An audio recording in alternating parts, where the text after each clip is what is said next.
Bonjour tout le monde, mercredi midi, vous êtes sur Géopolitique Profonde, la petite chaîne qui monte. Évidemment, c'est live, hein, comme tous les jours. Alors aujourd'hui, j'ai une écharpe parce qu'il fait froid au bureau et il paraît qu'il faut soutenir l'Ukraine, donc j'ai mis une écharpe. Voilà, parce que ici, là, je suis au Stade de France, vous le savez, et il n'y a pas de chauffage, il n'y a rien, donc, donc il fait froid. Aujourd'hui, je reçois Docteur Martine Vonner. Je suis pour la seconde fois, vraiment, je suis très content de vous recevoir. On va parler évidemment de ce qui s'est passé avec le Conseil de l'Ordre et aussi on va parler aussi un peu politique de vos années à l'Assemblée nationale. Bonjour, chère Martine, comment allez-vous? Bonjour Mike, eh ben, écoutez, je vais très bien. Dans les locaux où je suis, il fait sans doute un peu moins froid que chez vous, mais dehors, par contre, il neige depuis ce matin. Donc, c'est très joli. On est vraiment là, on rentre dans l'hiver, donc moi, j'aime bien. Bah, c'est quand même nouveau, il neige en décembre, c'est du Mais jamais vu. oui, oui, mais et la neige tient, donc c'est bon. Il faut être prudent sur les routes, hein, mais voilà. Moi, j'aime bien les températures tranchées, donc c'est peut-être comme mes propos, ils sont tranchés, donc j'aime bien, moi, j'aime bien. Vous avez bien raison. Dites-moi là, vous sortez là d'une suspension d'1 an, on vous empêche du coup de travailler. Euh, Comment ressent-on ça lorsque on a donné toutes ces années, je dirais, à la collectivité? Oui, toutes ces années d'études, toutes ces années d'une carrière déjà qui était presque complètement derrière moi quand j'ai été élue à 53 ans, donc en 2017. Alors, peut-être une précision pour que les choses soient bien claires. Donc, en effet, l'ordre des médecins, donc cette juridiction professionnelle, en fait, a jugé la parlementaire que j'étais, donc ça, on va peut-être y revenir. J'ai pris une sanction très lourde. 1 an d'interdiction d'exercer, c'est très lourd. Je précise d'ores et déjà que je fais appel de cette sanction. Donc, mon conseil, maître Carlo Alberto Brusa, est en train d'écrire le mémoire en appel. Donc, il va être déposé dans les temps. Donc, la sanction, en tant que telle, est suspensive. Pour autant, en effet, malgré tout cela, je suis dans la catégorie dont il faut continuer à parler pour ne pas les oublier, la catégorie des suspendus. Puisqu'on se le rappelle, hein, la loi du 5 août 2021 est toujours en vigueur, elle n'a pas été rangée dans les tiroirs en juillet 2022, parce que beaucoup de personnes ont le sentiment que le fait que qu'il y a eu un arrêt de l'état d'urgence et l'arrêt du pass fait que tout est rentré dans l'ordre. Pas du tout. Les pompiers, les gendarmes, les soignants, tous les personnels administratifs en lien avec ces catégories ou ces lieux recevant du public, en fait, que ce soit l'hôpital ou autre, en fait, on a... alors, très difficile de donner un chiffre, hein, puisque le gouvernement parle de quelques poignées d'individus. Or, nous, quand on fait sur le terrain, quand on répertorie, on est à plusieurs milliers d'individus. Je crois que Michel Rivasi... On parle de 130 000. Alors, voilà, Michel Rivasi avait dit 130 000. Alors, moi, je ne sais pas quelle est la source exacte de ce chiffre, donc je reste prudente, mais c'est vrai que je pense clairement que quand on cumule les suspendus, donc ceux qui ont encore un contrat qui n'a pas été arrêté, ceux qui étaient en arrêt de travail, ceux qui ont démissionné, ceux qui avaient anticipé, voilà, là, je pense qu'on atteint facilement les 130 000. Et donc, je fais partie de cette catégorie de professionnels. Moi, j'aime pas parler de mon statut vaccinal parce que cela ne regarde que moi. Mais bon, pour ceux qui ont suivi mon combat à l'Assemblée nationale, vous avez bien compris que je n'ai pas été me précipiter pour les différentes doses. Donc aujourd'hui, si je n'exerce pas en France mon métier de psychiatre, c'est parce que je suis dépendante de cette loi toujours en vigueur. Donc pour répondre à votre question, comment on prend ça? Bien sûr, je pourrais parler d'injustice profonde, etc. J'aimerais dépasser le cas de ma propre personne, puisque bon, mon collègue sénateur Alain Houpert, radiologue, en fait, a vécu la même chose que moi quelques jours en avance. Ce qui a d'ailleurs, la sanction qui a été portée contre lui a été communiquée à la juridiction de Nancy, donc ce qui a eu comme conséquence vraisemblablement d'influencer la chambre disciplinaire de l'ordre régional Grand Est. La question vraiment profonde qu'il faut se poser, c'est quid encore en France de la liberté d'expression. Et c'est très grave quand elle touche la liberté d'expression des parlementaires, puisque nous sommes là des représentants du peuple, nous avons été élus démocratiquement. Moi, je me suis engagée, on va dire, dès le début. J'ai porté régulièrement, dès la fin 2017, on va dire des amendements et à l'encontre de ce que nous proposait le gouvernement, mais pour des raisons simples, c'est que moi je suis restée fidèle au programme politique d'Emmanuel Macron, puisque j'ai été élue comme députée de la société civile aux côtés d'Emmanuel Macron. Mais on sait aujourd'hui que tout cela n'était que de la communication, très bien ficelée par McKinsey notamment. Mais moi, ce programme, ce projet initial d'Emmanuel Macron m'allait très bien. C'est un peu mon ADN. Il faut une économie très forte pour ne pas oublier les plus vulnérables, etc. Bon. Très rapidement, je me suis rendu compte que tout cela n'était que mensonge. Et bien avant la crise Covid, je me suis souvent retrouvée non pas en porte-à-faux, parce que je suis d'une très grande transparence et d'une très grande honnêteté. Donc à chaque fois en réunion de groupe politique, j'informais en disant attention, attention, là moi je ne vais pas pouvoir voter parce que ce n'est pas ce qu'on avait dit dans le programme. On est en train de dévier du programme. Bon, et puis. Mais voilà. justement, comment ça se passait en groupe politique lorsque vous disiez, voilà, cette proposition de loi ou ce projet gouvernemental, c'est pas ce qu'on a dit aux gens en 2017? Ben, ça se passait pas forcément très bien. Il y avait encore, j'étais pas encore au stade où j'étais couverte d'insultes, parce que ça n'est arrivé qu'en 2020. Mais je voyais très bien que j'énervais quand même le groupe majoritaire.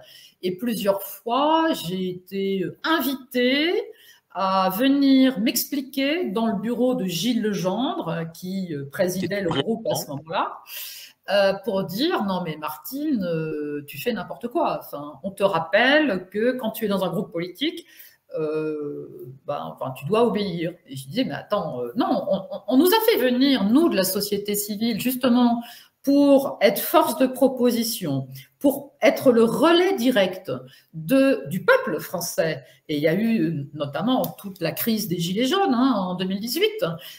Donc là, ça faisait à peine 1 an et demi que nous étions élus. Mais puisque moi j'avais été régulièrement sur les ronds-points, au contact des Gilets jaunes, et avec d'autres, parce que je n'étais pas toute seule, on était 10-15 députés à dire non mais c'est sérieux ce qui se passe sur les territoires, les gens sont en difficulté. Donc là, j'étais pas du tout écoutée, j'ai été stigmatisée comme la gauchiste de service d'extrême gauche. On m'a dit non mais attends, on a déjà connu dans le mandat précédent les socialistes qui ont fait une scission, donc là non mais ce que tu es en train de faire ça va pas du tout. Je dis mais attendez, on est juste là pour débattre parce que c'est quand même ça. Il n'y avait pas de débat au sein des réunions de groupe? Alors, il faut se rendre compte que dans le groupe politique majoritaire, au départ, nous étions plus de 300. Oui. Donc, débattre à 300, déjà, c'est quasiment impossible. Donc, comme moi, j'ai pas peur de parler en public, j'ai pas peur de tenir tête, même si je sens une espèce d'agressivité. Donc, j'ai toujours, en effet, dit ce que j'avais à dire. Mais régulièrement, en fait, pardon, il y a un téléphone qui sonne, mais ça va s'arrêter. Régulièrement, en fait, je me suis confrontée, il y a eu des espèces de bras de fer en réunion, notamment avec Édouard Philippe, parce que c'était le Premier ministre. Édouard Philippe participait très régulièrement aux réunions de groupes politiques. Donc, voilà, on a déjà une immixtion très claire du gouvernement au sein même de l'Assemblée, alors que j'ai envie de dire, on est entre nous. Parce que parlementaires, on représente le peuple. On n'a pas besoin de voir les ministres, et encore moins le Premier ministre, venir nous rappeler ce qu'il sera de bon ton de voter l'après-midi pendant la séance publique. C'est comme ça que ça se passait. Et plusieurs fois, oui, j'ai eu des tensions directes avec le Premier ministre. Il y avait eu le CETA où ça a été chaud. Mais bon, voilà. Le CETA, c'était l'accord commercial. Avec le Canada, c'est ça? Exactement, qui faisait que nous étions obligés, notamment pour des produits issus de l'agriculture ou de l'élevage, d'accepter des produits venant de l'autre côté de la planète, alors que les contraintes pesant sur les épaules de nos propres agriculteurs, de nos propres éleveurs sont toujours absolument gigantesques. Et là, on sait que voilà, certaines filières étaient nourries avec des OGM, etc., sans aucun moyen de contrôle pour nous. Donc, et puis avec un vrai déséquilibre de la balance commerciale. Donc moi, je me suis opposée à ça, parce qu'après le CETA, il y a le Mercosur. Donc voilà, donc c'était une fois de plus un pas supplémentaire vers on ouvre grand les bras à nos amis américains, canadiens, alors que bon, il n'y a pas de raison de privilégier, surtout que la Macronie parlait en permanence de circuits courts. Donc voilà, il y avait d'autres filières pour faire des relations, on va dire, commerciales, raisonnées, raisonnables, et surtout, voilà, encore une fois, alléger les contraintes par rapport à nos propres producteurs. Ce que vous dites, c'est très intéressant, dans le sens, moi je suis un ancien attaché parlementaire, j'ai fait Assemblée, Sénat, donc je connais bien le truc, mais le fait que le Premier ministre soit constamment dans les réunions de groupe, c'est quand même bizarre. J'étais à l'époque, chez Sarkozy. Moi, j'ai pas connu ça. Enfin, j'ai jamais vu le Premier ministre Fillon ou à l'époque avant Dominique de Villepin venir aux réunions de groupe. Ça veut dire que en Macronie, on ne respectait pas le pouvoir législatif. Non, on l'a jamais. En effet, Mike, vous avez parfaitement raison. On l'a jamais respecté, ce pouvoir législatif. Moi, je me suis rendu compte très vite et avec un grand désespoir, parce que j'y avais été avec beaucoup de naïveté, je m'en rends compte maintenant, que les parlementaires étaient parfaitement inutiles. Totalement inutiles. On nous disait, voilà, là, cet amendement-là, tu vas pouvoir le voter. Il y avait même des pseudo-constructions d'amendements qui allaient pouvoir être portés par l'opposition pour faire semblant d'une vague démocratie.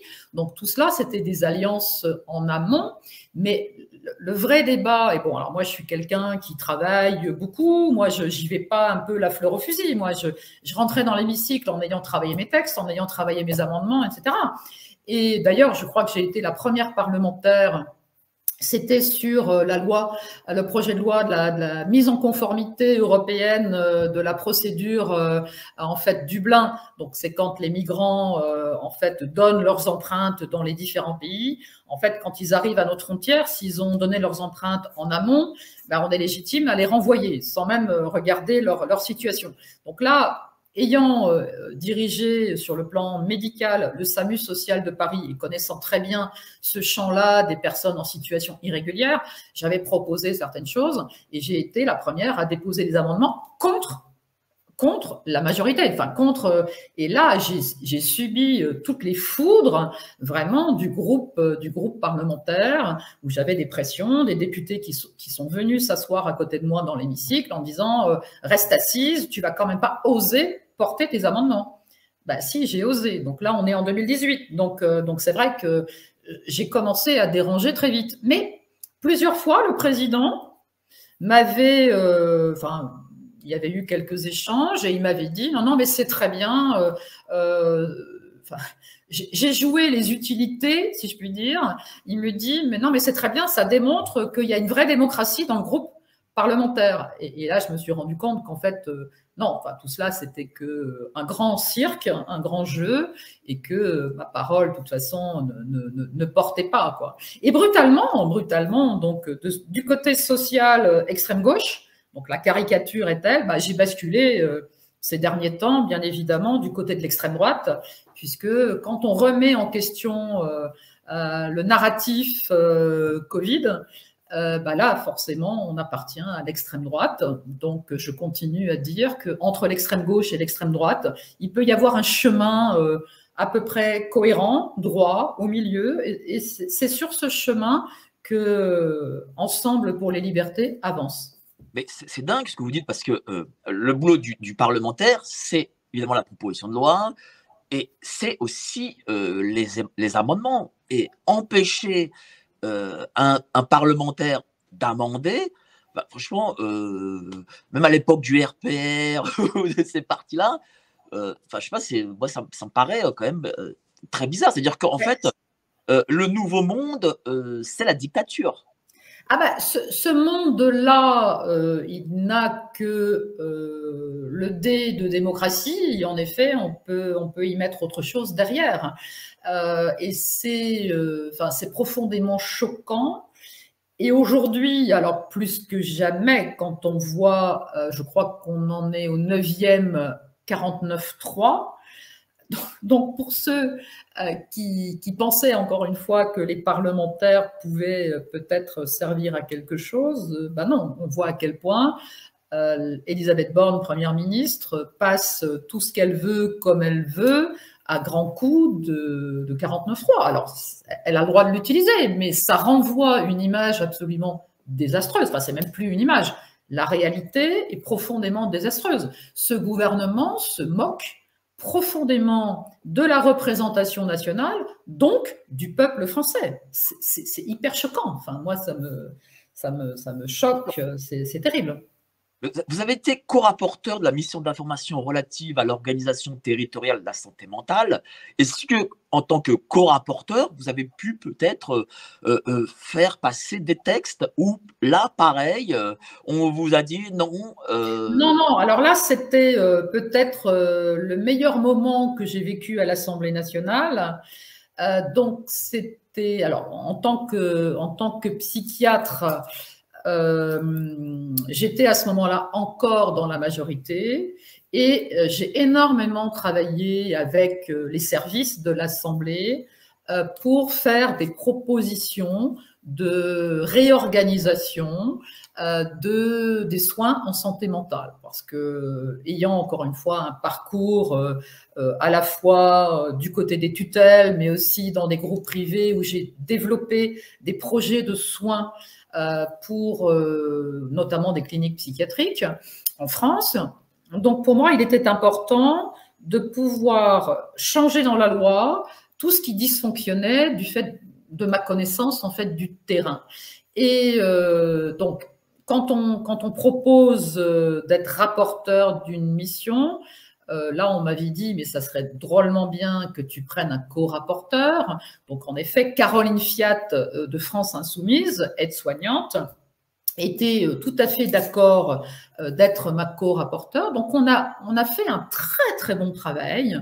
On s'est rendu dans de très nombreux établissements psychiatriques en santé mentale sur le territoire métropolitain, mais aussi en Outre-mer. On a fait des déplacements également à l'étranger, puisque moi, j'avais à cœur d'aller regarder de près le modèle italien, puisqu'on a un maître psychiatre en Italie, Basaglia, qui il y a quelques années, dans les années 70, a ouvert complètement les murs de l'hôpital psychiatrique. Donc, cette refonte de l'organisation des soins, j'ai envie de dire, j'ai eu carte blanche, réellement carte blanche, et quelques propositions ont été reprises, notamment dans... Alors, c'est toujours un peu particulier, la construction, mais ça a été repris sous le biais de cavaliers dans le projet de loi de finances, là c'est un peu technique, mais dans le projet de loi de finances de la sécurité sociale de 2019. Et il y avait notamment, il fallait absolument qu'on réponde à une QPC aussi, une question particulière de constitutionnalité sur les soins sans consentement et la contention. Donc, on en a profité pour éclairer, en fait, la représentation nationale sur ces sujets très techniques. Donc là, c'était vraiment, j'ai eu les moyens de faire cette mission, j'ai eu les moyens de la présenter, j'ai fait une gigantesque réunion où, vous qui connaissez l'Assemblée nationale, la salle Victor Hugo était pleine comme un œuf, hein, où j'ai pu vraiment présenter tous ces travaux, à la fois à quelques parlementaires qui étaient là, mais c'était surtout, on va dire, toute la communauté encadrant les soins psychiatriques en France qui étaient présents. Donc, il y avait eu d'ailleurs quelques frottements avec des syndicats, etc. Mais encore une fois, c'est ce que j'apprécie, c'est qu'on ne soit pas forcément d'accord, hein, mais qu'on puisse en débattre. Et c'est toujours ça, pour moi, c'est ça l'intérêt et c'est ça la vraie démocratie en France. Donc là, c'était les belles heures. J'ai beaucoup travaillé aussi au moment de la loi bioéthique sur l'accès aux origines, parce que voilà, il y avait quelques associations qui étaient venues me voir, et notamment il y a toute une partie d'articles de cette proposition de loi, de ce projet de loi, pardon, parce que c'était porté par le gouvernement, que j'ai porté sur cette partie-là, mais pour finir, je n'ai pas voté cette loi bioéthique, ce qui peut paraître un peu bizarre, parce que vraiment, j'avais énormément travaillé, mais quand j'ai vu arriver au bout du compte la possibilité des chimères homme-animal, donc là j'ai dit stop. Quand j'ai vu arriver la possibilité d'avorter une femme en fin de grossesse sous prétexte qu'elle n'aurait pas peut-être les facultés mentales de pouvoir s'occuper de son enfant, j'ai trouvé ça tellement choquant que je n'ai pas voté cette loi. Mais vous avez été aussi vice-présidente de la commission des affaires sociales. Tout à fait. Là, j'imagine que pour le coup, vous avez des coups des franges aussi pour apporter certains textes. Donc, du coup, j'imagine que vous êtes senti quand même utile lors de ce quinquennat. Ah, mais de toute façon, pendant les 5 ans, je me suis sentie très utile.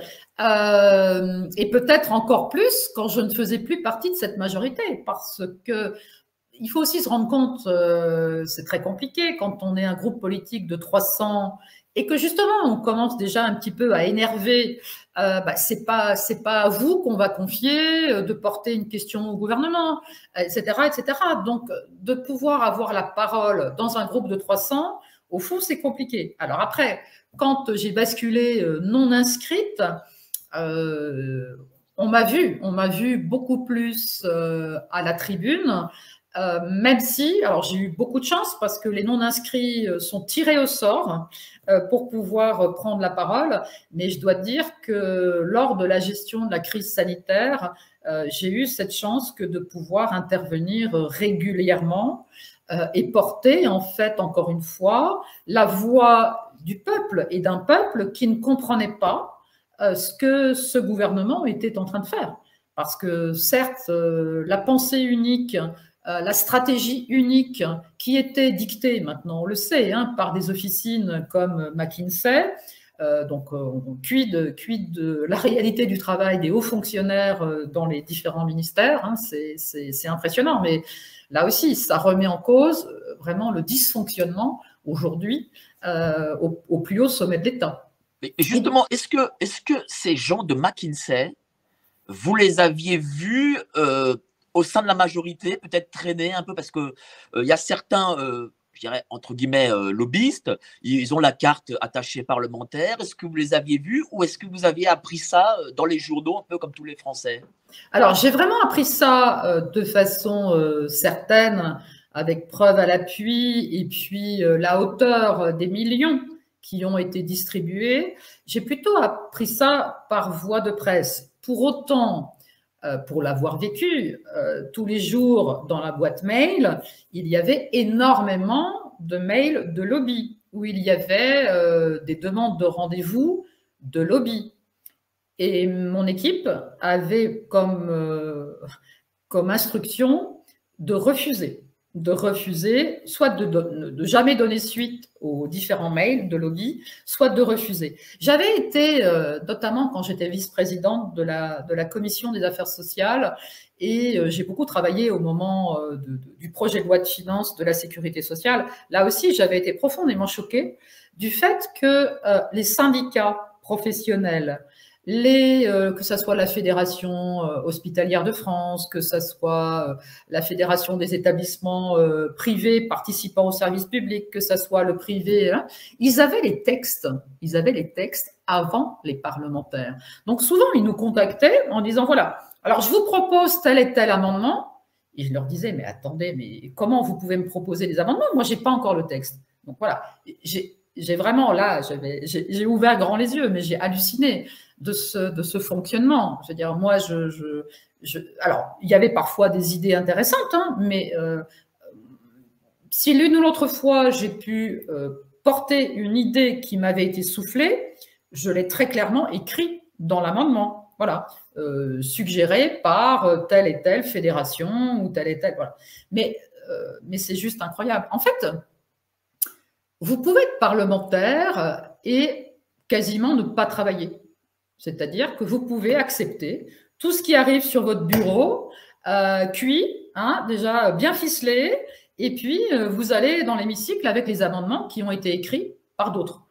Ben, c'est pas comme ça que je fonctionne, quoi. Et j'ai jamais fonctionné comme ça, donc je le dénonce, je le dénonce. C'est-à-dire par le groupe, c'est-à-dire par parce que on a le groupe et il y a le secrétaire général du groupe, enfin le président du groupe avec le secrétaire général, et donc souvent même ils le font pour les nouveaux parlementaires, ils appellent le nouveau parlementaire en disant voilà, nous avons tel et tel amendement déjà écrit, est-ce que tu veux les porter ou est-ce que tu veux le co-signer? Alors moi, j'ai jamais eu le droit à ça parce que je pense que dans le groupe, en effet, très rapidement, ils avaient vu que, enfin, ils estimaient qu'ils pouvaient pas me faire confiance, alors qu'en fait, moi, j'étais très transparente en disant en amont, bah non, ça, je le voterai pas, je le voterai pas. Bon, donc en fait, ils m'ont jamais proposé de porter au nom du groupe un amendement. Par contre, je me souviens d'une anecdote avec la ministre Agnès Buzyn, où on était justement de nouveau dans l'exercice du projet de loi de finances de la sécurité sociale, et notamment il s'agissait de diminuer l'argent de l'enveloppe de l'aide médicale d'État. Et elle m'avait contactée en disant, mais c'est un sujet que tu connais très très bien, il va falloir que dans l'hémicycle, tu m'aides à défendre, d'autant que c'était une goutte d'eau vraiment par rapport au budget total de l'État. Je le rappelle, 15 millions d'euros par an. On se rappelle que, donc 15 millions d'euros, quand on le dit comme ça, on peut se dire, mais c'est gigantesque. Non, on se rappelle que pendant la crise Covid, le gouvernement dépensait 60 millions d'euros par mois simplement pour payer des vigiles qui vous empêchaient de rentrer à l'hôpital. Donc voilà, on va tout de suite faire cette comparaison. Donc moi, je savais très bien, encore une fois, ayant travaillé au SAMU social de Paris, qu'il valait mieux que les personnes arrivant sur le territoire puissent très rapidement, s'ils étaient malades, aller voir un médecin généraliste plutôt que de laisser traîner et finir à l'hôpital, parce que l'hôpital coûte beaucoup, beaucoup, beaucoup plus cher. Et donc, encore une fois, Agnès Buzyn m'avait demandé de l'aide, enfin du soutien. Et en fait, quand elle est arrivée dans l'hémicycle, elle avait complètement retourné sa veste. Et moi, je l'ai regardée plusieurs fois hallucinée parce qu'en fait, elle a défendu la diminution de cette enveloppe et il n'était plus question que je l'aide à défendre le maintien de l'enveloppe. Voilà. Tout était extrêmement... Mais je pense qu'elle-même avait eu des pressions, sans doute. Voilà. Mais bon, moi, je n'ai pas compris cette attitude. Je veux dire, je pense que si j'avais été à sa place, j'aurais claqué la porte du ministère bien avant. Mais elle s'en expliquait avec vous ou pas Pas après? du tout. Non, non. Moi, j'ai tenté d'avoir des explications. Et non, non, il n'y a eu aucune explication. Aucune. C'est bizarre comme fonctionnement. Et puis, revenons sur les lobbies. Bon, moi, j'étais à l'Assemblée entre 2006 et 2008, donc c'était à très longtemps. Est-ce que dorénavant, les lobbies, c'est comme à l'Union européenne, c'est-à-dire qu'ils sont vraiment.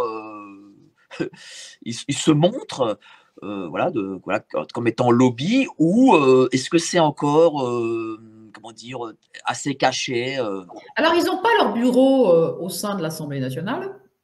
En tout cas, je ne crois pas. Mais il y a des invitations permanentes de déjeuner, de dîner, de réunions, voilà. Moi, je n'ai vu que ce genre de choses. Peut-être que ça va au-delà. Bon, en tout cas, moi, j'ai toujours été extrêmement transparente puisque j'avais à la fois, donc bien sûr, j'étais députée à l'Assemblée nationale, mais j'étais aussi députée à l'Assemblée parlementaire auprès du Conseil de l'Europe. Donc, en permanence, dès qu'on s'occupait de quelque chose, il fallait déclarer si on avait des liens d'intérêt avec tel ou tel lobby. Donc, bon, encore une fois, pour moi, j'ai toujours tenu tout ça très, très éloigné. Bon, on voit aujourd'hui, il y a aussi ce scandale avec la vice-présidente là de la Commission européenne. Là, c'est pas le Conseil de l'Europe, hein, mais c'est bien l'Union européenne. Alors, c'est sans doute l'arbre qui cache la forêt, parce que pendant qu'on a les yeux fixés sur cette vice-présidente, je crois qu'Ursula von der Leyen continue, je veux dire, à entretenir des liens on ne peut plus, on va dire, étroits avec l'industrie pharmaceutique, hein, et le PDG de Pfizer, etc. Donc, tout cela, moi, j'en réfère souvent à deux journalistes qui ont écrit un livre qui s'appelle La mafia d'État. Je crois qu'aujourd'hui, ce type de comportement existe malheureusement au sein de toutes les instances. Et voilà, et pour moi, ces politiciens acceptent cela. Et je crois que le dysfonctionnement majeur, c'est aussi le financement des partis politiques en France. On sait que ça se joue aux différentes voies, aux législatives, etc. Mais pas que, vraisemblablement. Moi, quand on m'a dit, répété plein de fois, pardon, hein, c'est vulgaire, ferme ta gueule, tu te rends pas compte, tu ruines ta carrière politique. Alors là, moi, les bras m'en sont tombés. J'étais pas là. D'abord, j'ai jamais été là pour faire une carrière politique. Et donc, ça sous-entendait derrière qu'il y avait des financements du groupe politique, du parti politique, à la condition d'être un bon soldat. Ce que je n'ai pas été. C'est-à-dire que certains députés ont été des bons soldats et ont fini par devenir ministres, par exemple. C'est comme ça que ça se passait, visiblement. Il y a un sacré pantouflage, hein. Il y a on voit les gens qui passent d'une structure à l'autre. On recase, ils ont servi quelque temps à tel et tel endroit, ils sont recasés, on retrouve toujours les mêmes, hein. C'est un espèce de copinage absolument effroyable, et y compris justement avec les liens aussi jusqu'à McKinsey, les liens Conseil d'État, Conseil constitutionnel. Aujourd'hui, comment le peuple français peut continuer à avoir confiance? Ce n'est plus possible. Ce n'est plus possible. Est-ce que vous vous êtes senti comme étant un alibi avec cette société civile? Parce qu'on remarquait déjà dès le début de 2017 que le gouvernement de M. Macron, et jusqu'à aujourd'hui, que ça avant tout de la technocratie derrière. Ce n'est pas de la société civile en réalité. Et où, par exemple, on a mis aussi des femmes au gouvernement, et je remarque que la moitié des femmes du gouvernement d'aujourd'hui ce sont des femmes de présidents de CAC 40. C'est le cas pour la ministre des Sports, c'est le cas de Madame Cobel, qui est par exemple la femme du PDG de Carrefour. Enfin, c'est que ça, quoi. Est-ce que dès le début, vous avez senti que en fait, c'était civil, c'était une forme d'alibi? Je crois que vous avez parfaitement raison. C'est-à-dire que je pense que plein de députés y ont été, voilà, le cœur sur la main. Encore une fois, moi j'étais sans doute extrêmement naïve, mais on nous avait vendu le fait qu'il fallait qu'on amène notre expertise individuelle dans les différents champs. Moi, je me souviens, hein, quand j'avais envoyé mon CV, j'avais eu un appel téléphonique personnel de Jean-Paul Delevoye, qui présidait la commission d'investiture, et tout l'échange, qui avait duré au moins plus de 30 minutes, était autour, en effet, de mon parcours professionnel, public, privé, associatif, donc extrêmement riche, etc. Et moi, vraiment... Encore une fois, en toute bonne foi, j'ai cru que j'allais pouvoir apporter de façon, un peu comme j'ai fait pendant ma mission parlementaire, mais apporter le vécu de terrain jusqu'à l'inscription dans la loi. En tout cas, c'était comme ça que je l'imaginais. Et en fait, vous avez raison, c'est-à-dire que nous étions des alibis, et la technocratie à la fois de cette haute administration, mais qui elle-même, au fond, est complètement étouffée par, encore une fois, les postures, les lobbies, etc. Donc, et derrière ça, la puissance financière, hein, puisqu'on se rend compte qu'au fond, tout cela est dicté par la finance. Donc, en effet, alors moi, j'ai jamais aimé être une potiche.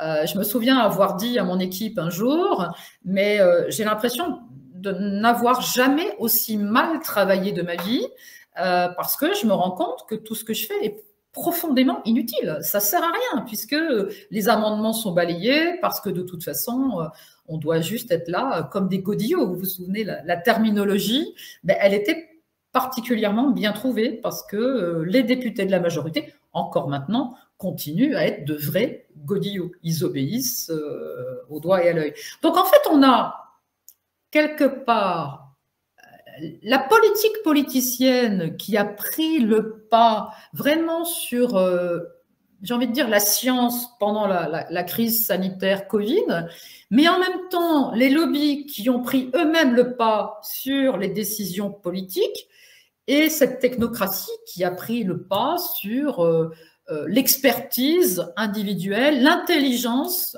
collective qu'auraient pu porter des parlementaires honnêtes, travailleurs, voulant vraiment le bien du peuple. Et puis aujourd'hui, on voit, alors là, on franchit une autre dimension, on voit que l'intelligence artificielle, l'homme augmenté, a vraiment pris le pas sur l'humanité et sur la nature avec un N majuscule. Voilà. Est-ce que cet homme augmenté, c'est aujourd'hui la vision idéologique gouvernementale? J'ai l'impression que, en fait, bien évidemment, tout ce qui est avancé systématiquement, c'est vendu comme un alibi pour faire le bien. C'est pour faire le bien de la population. Vous allez vivre de plus en plus heureux. Alors, je ne sais pas, dans le froid, sans lumière, en ayant faim. Moi, je vois plutôt une dichotomie, une dissonance terrible entre vouloir faire le bien du peuple. On pourra citer cette injection Covid-19 hein, pour éviter que le peuple soit malade, et toute la réalité, parce que la réalité, c'est injecter 3 fois, 4 fois, ben, vous êtes de nouveau malade et vous êtes de plus en plus malade. Et puis, on ne sait pas trop là comment on va passer l'hiver parce que on nous promet, voilà, aussi pour le bien de certains, pour la solidarité. Alors, la solidarité, il faut encore m'expliquer envers qui elle est, cette solidarité. Eh ben, on va avoir des coupures de courant. Enfin, c'est profondément choquant. Donc, vendre cette question oui, de l'homme augmenté avec une idée d'immortalité, avec une idée pour certains, hein, qui portent dans le langage nous sommes bientôt des dieux, hein, des demi-dieux. C'est profondément effrayant. Et la réalité vue de ma lorgnette de psychiatre, c'est le constat factuel d'une grande, grande souffrance psychique. Ça n'a jamais été à ce point-là. Une explosion des suicides adultes, mais aussi malheureusement chez les adolescents et les enfants, chez les tout petits. Donc ça fait froid dans le dos, hein. Mais justement, qu'est-ce que ces adolescents et ces enfants vous disent aujourd'hui? Alors, ils me disent pas directement, puisque moi je n'ai pas de consultation, hein, mais ce que moi je dialogue avec mes pairs, hein, voilà, avec des professionnels, avec les parents en effet, ce qu'ils ont subi, ce qu'ils ont réellement subi, parce qu'en fait, ils ont subi le confinement généralisé, mais pour eux, c'était peut-être encore plus difficile, hein, de ne pas pouvoir être en contact, de ne pas pouvoir faire leur sport favori, de ne pas pouvoir sortir, de voir leurs copains, etc. Ils ont extrêmement mal vécu cet épisode parce qu'ils ont été en permanence, on s'en souvient, culpabilisés, parce que c'était soi-disant leur comportement, notamment les étudiants, ils ont été pointés du doigt parce que c'était eux qui, de par, je sais pas quoi, des débordements faisaient que l'épidémie se propageait, que c'était eux qui allaient tuer papy, mamie, etc., etc. Donc ça a été, on leur a fait porter toute la culpabilité du monde, et pour certains, ils ont décroché des études, parce que la vie à ce moment-là, dans les grandes métropoles, a été très, très, très compliquée. On s'en souvient, les files d'attente devant les Restos du Cœur, etc. On n'aurait jamais cru voir ça un jour dans notre pays. Et à distance aujourd'hui, pour certains, c'est très, très compliqué de reprendre une vie que je vais qualifier de normale. Alors bon, on n'a pas le temps de développer ce que pourrait être la définition de la normalité, mais en tout cas, ressentent vraiment dans leur chair tout ce qu'on leur a fait vivre pendant cette période. D'ailleurs, vous préfacez, ne leur pardonnez pas, ils savent très bien ce qu'ils font. Ça veut dire que c'est planifié. C'est-à-dire que Jacquemin Raffestin, qui est quelqu'un d'intéressant. J'ai pas préfacé beaucoup de bouquins, j'en ai préfacé 2 pendant cette période, mais j'avais été attentive au travail d'investigation qu'il avait fait déjà au moment de Tchernobyl, au moment de Fukushima, et je me disais qu'on pouvait vraiment lui faire confiance dans la solidité de ce qu'il allait produire. Et en effet, son bouquin est vraiment une bible de référence de tout ce qui a été publié, de tout ce qui a été dit, enfin des aberrations d'ailleurs. Bon, le titre a été choisi par l'auteur, bien évidemment, mais en tous les cas, moi, ce que je peux encore une fois redire, c'est cette déception qu'il n'y ait jamais eu de possible débat. C'est-à-dire, je me souviens très bien avoir dit au ministre de la Santé dans l'hémicycle, mais au fond, Monsieur Véran, vous avez le droit de vous tromper. Voilà, vous avez peut-être cru que c'était la seule possibilité, cette stratégie, amenée encore une fois sur un plateau par McKinsey, vous avez pensé que c'était la bonne. Mais pourquoi vous n'acceptez pas des débats scientifiques? Pourquoi vous n'acceptez pas que les personnes soient libres de faire autrement? Parce qu'on a quand même très vite vu que la mortalité Covid ne touchait pas ni les enfants, ni les adolescents, ni les adultes, mais qu'elle touchait des personnes, encore une fois, très vulnérables. Bon, depuis que la santé publique existe, depuis que l'épidémiologie existe, on sait très bien qu'il faut protéger les vulnérables, mais que pour le reste, voilà, c'était. Et puis d'ailleurs, on le sait d'autant plus que d'autres pays ont fait complètement différemment et ont eu de meilleurs résultats. Donc, voilà, moi, je hurlais dans l'hémicycle pour qu'il y ait des échanges, pour qu'il y ait des débats.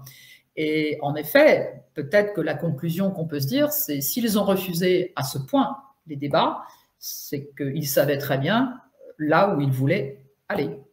et que la seule solution était la solution de l'injection vaccinale. Mais surtout que M. Véran, à votre rencontre, était particulièrement agressif. Est-ce que ça, vous le compreniez? Alors non, je comprenais que vraiment, comme j'étais malheureusement quasiment la seule à avoir un discours différent, c'était assez facile que toute la haine se concentre à mon encontre. Par contre, je n'ai jamais pris ces insultes, ces menaces, ces violences verbales contre moi directement, mais j'étais vraiment profondément choquée de ce qu'un ministre puisse insulter à travers moi le peuple français, puisque nous ne sommes que des représentants du peuple.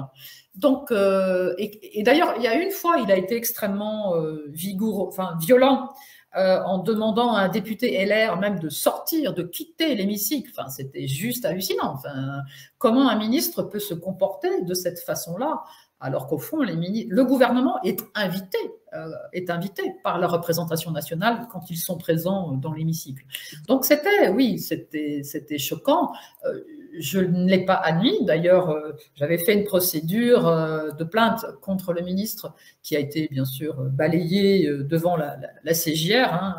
Mais bon, dont acte. Hein. Bon, aujourd'hui, je vois que qu'il a mené à bout ces menaces puisque j'ai été, encore une fois, j'ai eu cette sanction devant l'ordre. Je sais très bien que derrière, il y avait cette volonté du ministre de la Santé que je sois puni. Malgré tout, avez-vous des regrets d'avoir été député pendant ces 5 années ou pas? Ou vous avez pu voir ce monde de l'intérieur?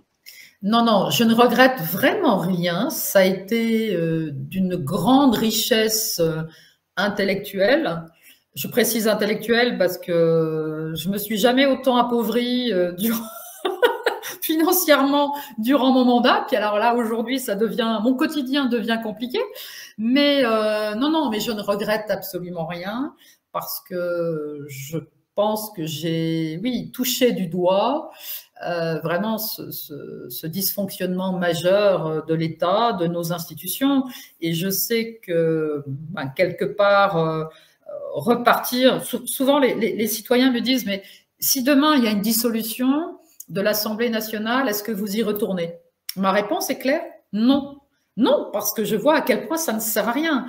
Il faut remettre à plat complètement le fonctionnement de notre pays. Il faut sortir aujourd'hui de l'Union européenne aussi. Moi, je n'ai jamais prôné le Frexit, mais cette Europe-là, il faut la refuser. Cette Europe, là aussi, des lobbies, cette Europe ultralibérale qui fait n'importe quoi en termes de contrats. On l'a vu. Hein, enfin, là aussi, il faut dénoncer tout ça.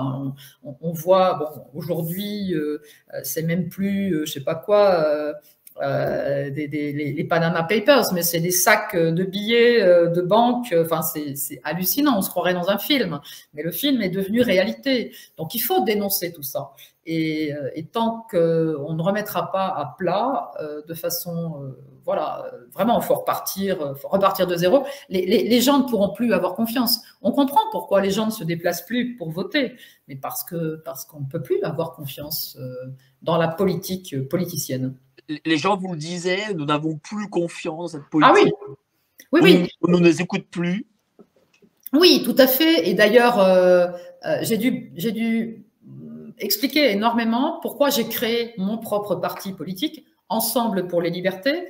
Au début, je ne voulais créer, bien sûr, qu'une plateforme citoyenne. Et ce qu'est toujours Ensemble pour les libertés, elle appartient complètement aux citoyens, puisque moi, je suis très critique vis-à-vis, justement, du fonctionnement des partis politiques, parce que là aussi, le financement des partis est complètement à revoir dans notre pays, etc.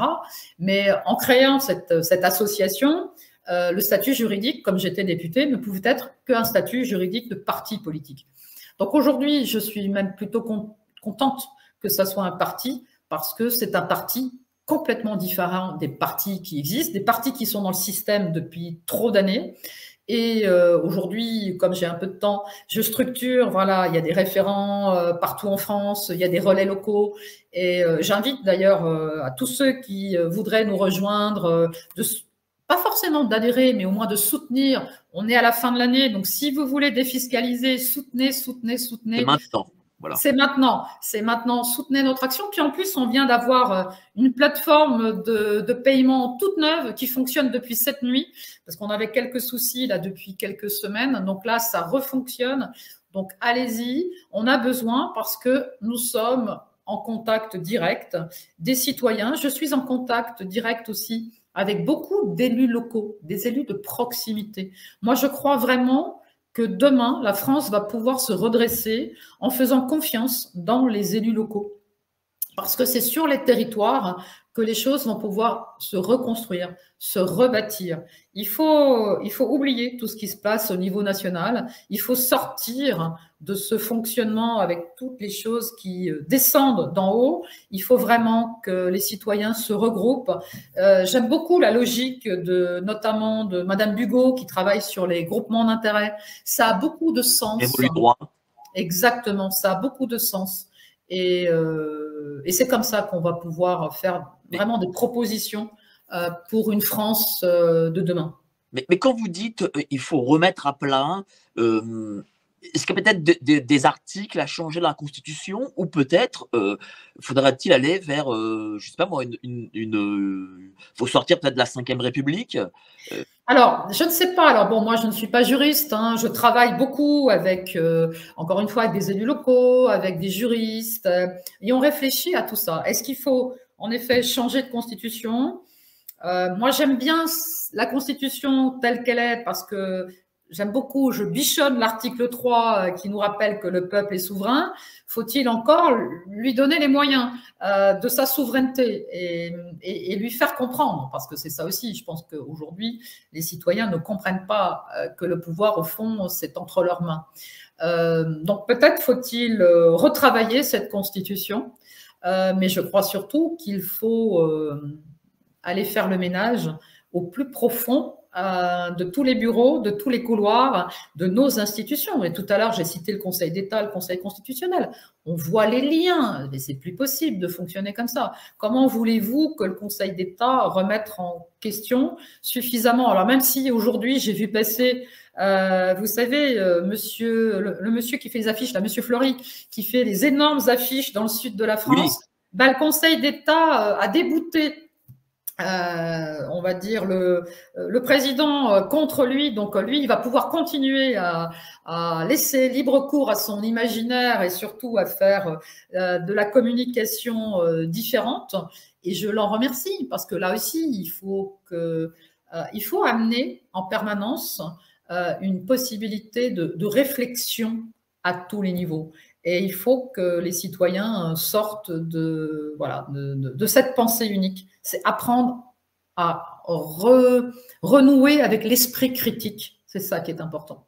C'est-à-dire que, et puis, comme vous travaillez avec nombre d'élus locaux, j'imagine qu'il faut sortir aussi du jacobinisme. Ah, mais complètement, mais bien sûr, mais bien sûr. Là, ça fait trop longtemps qu'on est complètement étouffé et les élus locaux n'ont plus aucun moyen. Enfin, ils se sont fait déposséder de toutes les enveloppes, la dotation globale de financement, etc. Là, je ne sais pas comment ils vont faire. Sauf à éteindre toutes les lumières le soir dans les communes, mais pour payer les factures absolument énormes, parce qu'il n'y a pas de bouclier. Il y a le bouclier par rapport aux citoyens, mais alors moi j'ai très peur pour les TPE, les PME, mais tout ça c'est la vie des territoires. Et il faut vraiment travailler main dans la main pour sauver ce qui nous reste encore à sauver en France. Voilà, notre économie, notre petite économie, on voit en ce moment beaucoup de boulangers, de petits artisans qui s'expriment. C'est la première fois qu'ils s'expriment sur les réseaux sociaux. On en voit qui craquent totalement. Donc, on en est à la crise des gilets jaunes, mais puissance 1000, puissance 10 000. Donc, on va dans le mur. Peut-être même qu'on y est déjà dans le mur. Qu'est-ce que vous disent les maires ou les conseillers départementaux? Ils vous disent, voilà, nous n'arriverons pas à boucler nos budgets, déjà parce que l'État ne nous soutient plus, ou alors nous sommes obligés d'augmenter les impôts. Ah, mais il y a des alertes, hein, il y a des alertes. Là, ils sont tous en train de réfléchir comment ça va pouvoir se passer en 2023. Donc 2022, bon, voilà, ils y arrivent encore à peu près, mais 2023 va être une année extrêmement difficile où il va falloir faire des choix drastiques. Et on voit réellement que déjà, alors, il y a une fracture terrible et c'est, il faut le dénoncer entre les villes et les campagnes aujourd'hui. L'accès aux services publics devient très très très compliqué dans les campagnes. Les maisons de service au public étaient une très bonne chose, mais aujourd'hui, l'administration a pris le pas sur le service aux citoyens et l'administration ne protège que l'administration. Donc voilà, je veux dire, il y a vraiment des dysfonctionnements majeurs et encore une fois, quand on est en campagne et quand on n'a pas de transport en commun et qu'on ne peut plus mettre de l'essence ou du diesel dans sa voiture, mais comment fait-on? Enfin, voilà, on touche du doigt, c'est pratico-pratique, mais la réalité de beaucoup de Français est celle-là. Surtout que l'aménagement du territoire, c'est quelque chose qui a été abandonné par les gouvernants depuis au moins 20 ans. Bien sûr, Contrairement à ce qui avait été fait à l'époque sous l'époque gaulliste, voilà, où ça a tout été à fait. développé. Et cet aménagement, il a été fait que dans un seul sens, c'est-à-dire de supprimer, de fermer les petits bureaux de tabac, de fermer les cafés, de fermer. Alors, en Alsace, c'est un tout petit peu différent parce que l'Alsace est très ramassée, elle n'est pas très étendue, hein, et les villages ne sont pas très espacés, donc le territoire est assez ramassé, les terres sont riches, donc en général, on a encore des chefs-lieux ou des villages qui dirigent la communauté de communes, qui sont le centre de la communauté de communes, où il y a encore de la vie. Il y a aussi des fermes, énormément de fermes qui font de la vente directe. Donc je dois dire que voilà, sur le territoire alsacien, on s'en sort peut-être encore pas trop mal, mais il y a vraiment des régions françaises qui sont en très très grande difficulté. Et moi, j'ai vraiment peur de cet impact terrible de la guerre économique. Mais la guerre, quand Macron avait parlé de la guerre contre le virus, moi, je pense que plutôt c'est une guerre contre son peuple et l'économie qui s'effondre. Voilà, moi je prends toujours cette image de ce qui s'est passé en Grèce hein, en 2008 et je pense que c'est peut-être ce qui nous attend là en 2023 avec énormément de petites TPE, PME qui n'arriveront pas à passer l'année. Et vraiment, c'est très très inquiétant. Alors, on va aller sur la suspension. Vous étiez au Conseil de l'Ordre. Comment ça s'est passé Est-ce qu'ils vous ont dit, voilà, vos paroles au sein de l'hémicycle méritent sanction, c'est ça? Alors, non, on va dire, il y avait une plainte donc, du collectif No Fake Med et du Conseil national de l'Ordre.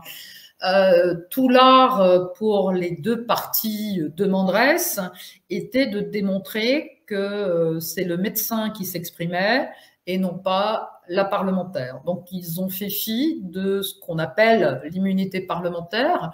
Donc, c'est quand même assez étonnant puisque c'est quasiment la première fois que ça arrive.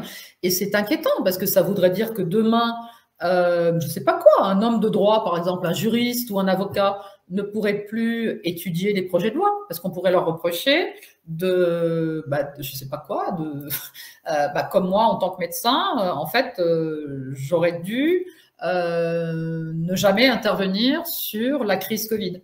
Alors qu'en effet, j'étais membre de la commission des affaires sociales, que peut-être j'avais plus de facilité que d'autres à lire les revues médicales en anglais, etc., à tenter d'apporter la science, mais on a vu à quel point, encore une fois, la politique a pris le pas sur la science.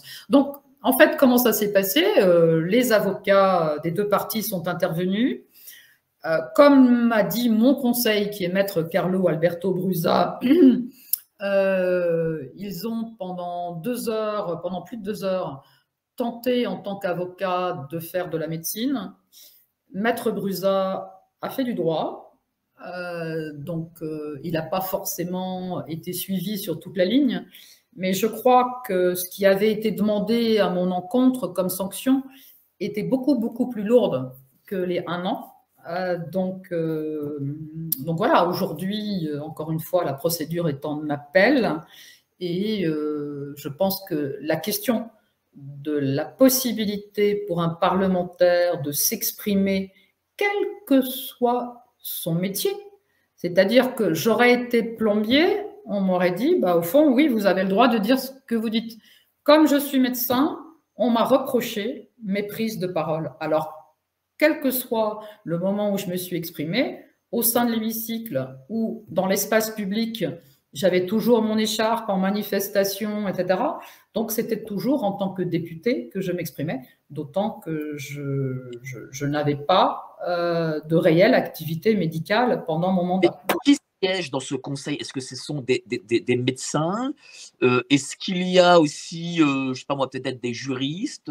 Alors, il y a des médecins élus par leur père, mais il y a un magistrat du tribunal administratif, donc un magistrat indépendant. Mais on peut se poser la question de la légitimité de cette juridiction, en effet, de pouvoir juger un parlementaire. C'est aussi simple que ça. Mais il y a des jurisprudences devant la Cour européenne des droits de l'homme. Donc, ce sont des choses que nous sommes en train de regarder de très, très près. C'est-à-dire que vous irez jusqu'au bout, vous direz, si, et je ne vous souhaite pas évidemment, l'appel ne se passe pas bien, vous irez en cassation, je ne sais pas comment ça se passe après. Bien sûr, oui, oui, oui, tout à fait. Mais j'espère que les arguments qui vont être extrêmement riches, parce qu'en première instance, on n'avait bien sûr pas développé tous les arguments, feront que justice sera rendue du bon côté. Moi, j'ai assisté, par exemple, au Conseil de l'ordre des avocats, où Maître Divisio était jugé lui aussi, et je remarquais des avocats assez inquisiteurs, pour le coup, des confrères assez inquisiteurs.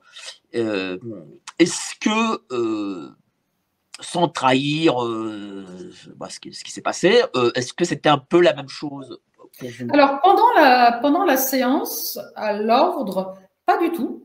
Alors, c'est vrai que moi, je n'avais pas été convoquée en conciliation parce que, en fait, normalement, enfin, tous mes confrères actuellement qui sont convoqués, ils passent d'abord devant l'ordre départemental. Moi, je n'avais pas été invitée à l'ordre départemental et j'ai eu droit tout de suite à la chambre disciplinaire. Bon. Ça, c'est normal, c'est déjà. Oui, il semblerait que ce soit possible. Ce n'est pas un vice de procédure, c'est possible. Bon, on aurait pu imaginer que je sois traitée comme tout le monde, mais non. Bon. Mais non, les 4 médecins qui étaient présents ne m'ont posé aucune question. Absolument aucune question. Ils ont vraiment écouté les avocats. Le médecin qui était présent pour le collectif No Fake Med n'a pas pris la parole du tout. Et après que mon avocat ait parlé, comme il restait du temps et que les médecins ne se sont pas exprimés, le magistrat m'a donné la possibilité de m'exprimer. Donc moi, je me suis exprimée tout à la fin, 5-6 minutes avant de clore. Bon, ça avait déjà été très long, ça avait duré plus de 3 heures. Donc il était, j'allais dire, temps que ça se termine. Voilà, donc c'est comme ça. Mais ça n'a pas. Mes confrères ont pris beaucoup de notes, etc. Mais il y avait eu un confrère, donc ils étaient 4, un confrère qui avait été rapporteur, qui a rapporté de façon très factuelle, qui a fait un résumé des différents mémoires. Mais après, il n'y a pas eu de questions. Donc il n'y a pas eu de. Non, ça n'a pas été l'inquisition, pas du tout. Mais voilà, il n'en reste pas moins que je trouve que la sanction n'avait pas lieu d'être et totalement disproportionnée. Mais on a l'impression qu'il y a une forme de chasse aux sorcières. Moi, j'avais interviewé docteur Grégory Pamard. Il m'avait expliqué que dans le département du Nord, il y a eu 12 médecins qui sont passés devant le Conseil de l'ordre. J'ai interviewé docteur Gaillet au Parlement européen qui, lui, a été radié parce qu'il a été victime de la délation de pharmaciens, de la part de pharmaciens.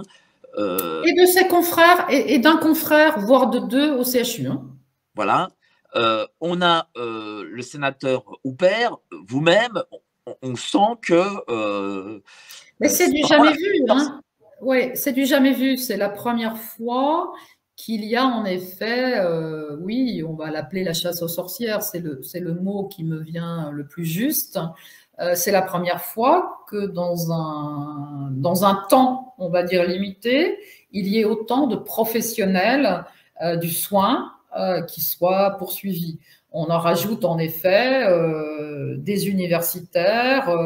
On pourrait parler de Madame Darle, de Monsieur Pavant, de Monsieur René Chiche, voilà, Maître Divisio, donc les avocats aussi qui sont. Enfin, c'est quand même juste incroyable. C'est-à-dire que toutes les personnes qui ont osé, bon, je ne sais même pas si c'est s'opposer, mais en tout cas dire des choses un petit peu différentes de ce qui nous était imposé au travers de tous les médias habituels, au travers de la parole du porte-parole du gouvernement, au travers de la parole du Premier ministre, etc.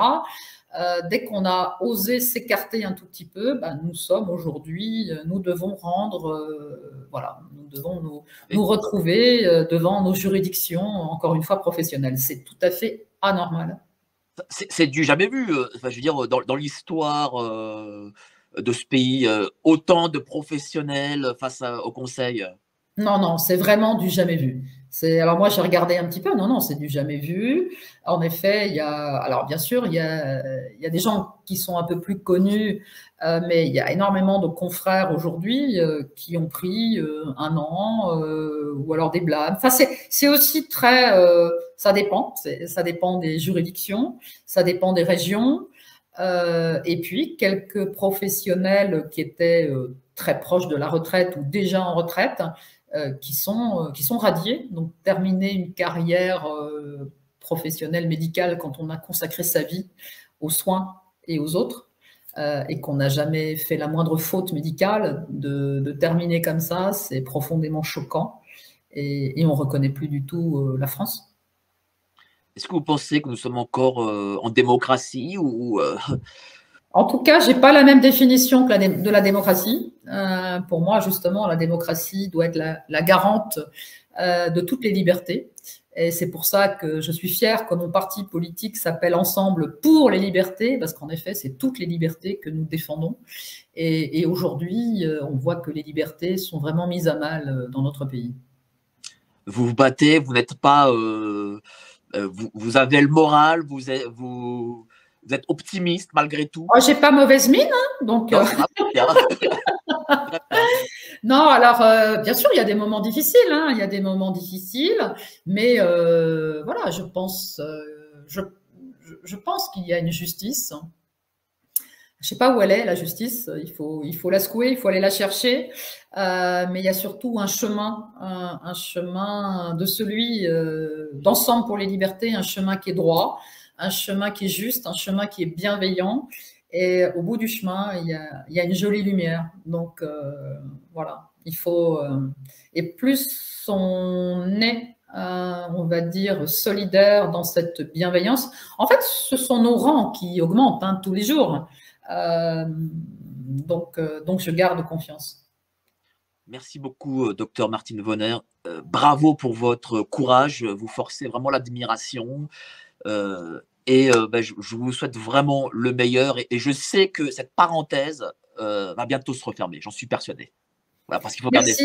Merci, Mike, en tout cas pour cette interview. Et merci pour tout votre travail, parce que je sais à quel point voilà, vous êtes investi aussi pour apporter une information, là encore. Hein, peut-être que certains ne sont pas d'accord avec ce que vous dites parfois, mais ça a le mérite, en tout cas, de participer, de contribuer au débat. Et puis, à bientôt. Merci à vous.